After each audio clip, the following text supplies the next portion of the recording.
こんにちは、テリーです。こんばんは、ゆっくりです。ご視聴ありがとうございます。ありがとね。さてジエンドで、黒曜石の塔に登頂したのは初めての試みですが、意外となんてことないようです。つまりエンダーマンに押し出してほしいのね。さすがにここにエンダーマンにワープされてきたら焦りそうなので、視線を合わせないよう細心の注意を払っています。なんてことないというのは、どうもピラミッド建築で、高所の恐怖感が麻痺しているからかもしれません。さて前回は、黒い影が復活したり、最大拡張の地図にピラミッドの外枠しか表示されなかったりしました。で、ビーコンなどを担いでの奈落飛び越えは無事成功し、採掘速度を最大化したところまでです。一つ目の要塞に無駄足したのはなかったことになったのね。何のことでしょうか。まあともかく、エンダークリスタルの残存は2箇所見つけたところで、ぼちぼち接近してみようかと思います。で、ビーコンなどを回収していたところですが、4種類の鉱石ブロックのうち、金ブロックだけがやや柔らかいんです。確かに金だけ若干採掘が早いわね。金といえば江戸時代には、小判を噛んで本物か確かめたという話を聞いたことがありますが、金ブロックは噛みついたら歯型がつくのでしょうか。1メートルのブロックに歯型が残っていたら怖くない？さて、移動中や採掘中など、危なげある時はカボチャの覆面をしています。左右の視界が遮られるのはともかく、素で普通に見上げても、ちょうど視界の中心が遮られるのはほんと不便です。今の装備ならカボチャ脱いでも十分エンダーマンと戦えるでしょうに。採掘するときは、誰にも邪魔されず、自由でなんというか救われてなきゃダメなんです。で、小さい黒曜石の脇で改めて、ビーコンピラミッドを組み立て直しているときに、奈落がおいでおいでしているんですよね。手持ちの2桁のエンダーパールも、こんなこともあろうかとうずうずしているんです。せっかく招かれたのだし、一度お呼ばれされるべきよね。正直ごくごく若干ながら、エンダーパールの活用をすることの、誘惑に惹かれてしまいます。さて、2回目のレベル4ビーコン起動。目指すはこのちっぽけな塔のエンダークリスタルへの再接近、及び塔丸ごとの回収です。3×3 ね。高さは何段かしら。登りながら環状したら12段ありました。黒曜石はトータル約100個です。で、1分ほどで登れてしまい、見えてきた。岩盤のハーフブロックみたいなものがあります。というか、岩盤のようなものが黒曜石にめり込んでいるような。まっとうなブロックじゃなさそうね。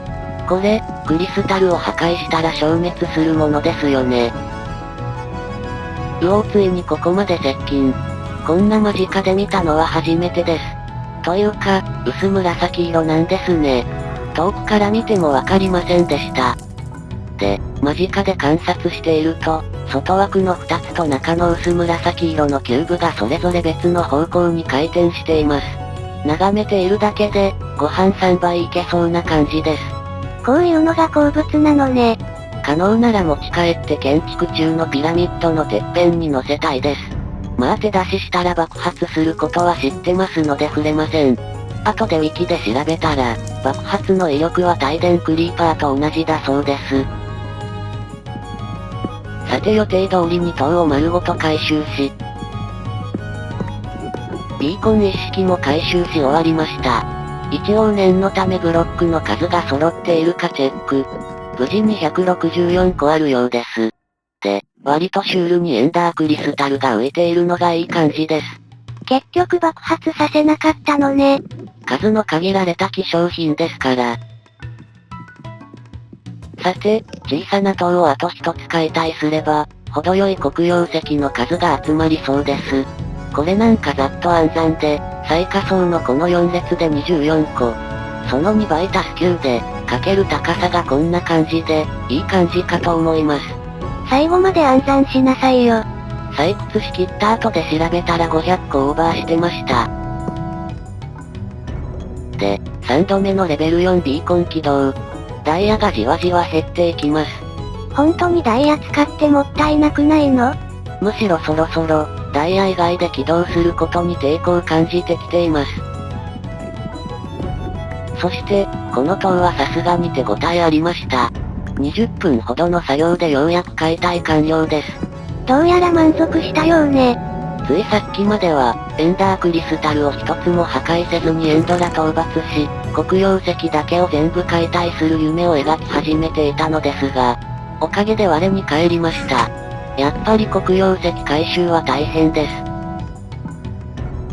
さて、黒曜石との長い戦いの日々がようやく終わり、ぼちぼち感動のカットエンディングに進みます。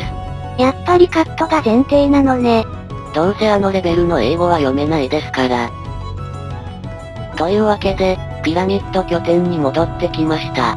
ゲーム起動時と比べると、ワールドの表示がサクサクです。で、結局黒曜石は2スタック半ほど予備が残りました。何かに使えないでしょうか。何度も死んでエンダーチェストを作り直すといいわよ。そして、17層分の建築材の最後の一つ、白のガラスをクラフトして、これで次の建築ターンへの準備が完了しました。建築材は総計8320個で、一度に積むのは多分最大規模です。ちなみに17層分を積み切ると、ピラミッド進捗は 89.95% に達します。かなり微妙にキリが悪いわね。まあともかく、久々に燃え尽きた充実感でゲーム中断し、そして、建築ターンの日がやってまいりました。このパソコンではゲーム起動時の数十秒は、収録ソフトの訪れが生じてしまいます。なので、なるべく足音を立てないようにピラミッドが伸びるのを眺めていることが多いですが、今日に限っては最後まで眺めてみたくなります。まあ表示しきったあたりで訪れが訪れなくなるのよね。さて早速建築にかかります。現在のピラミッドは95層までで、この建築ターンで一気に112層まで伸びる予定です。記念すべき100層目は、ただの中間地点という感じね。さて、まずは赤砂系最後のブロック、赤砂岩から。ちなみに数段下に見える赤砂岩は、滑らかな模様付き赤砂岩です。で、もはやこの高さでは、一層を建築するのにほぼ3分しかかからなくなっています。楽で何よりです。物足りなくないの？さて続いて取り立てほやほやの黒曜石に取り掛かる前に、一寝入りしたところですが、ふと目に映った呪いの影が、なぜか3本になっています。少し前には4本目が生え始めていたのですが、呪いが生きている証拠ね。それにしても、あれだけ時間をかけて採掘した黒曜石が、積むときはわずか3分なんですよね。あっけないものです。不をしまった。何をやっているんだか。今ちょうどの数しか黒曜石を持ってきてないので、これがこぼれ落ちると拠点の予備を取ってこなければなりません。わずかに乗り出せば回収できたりしないでしょうか。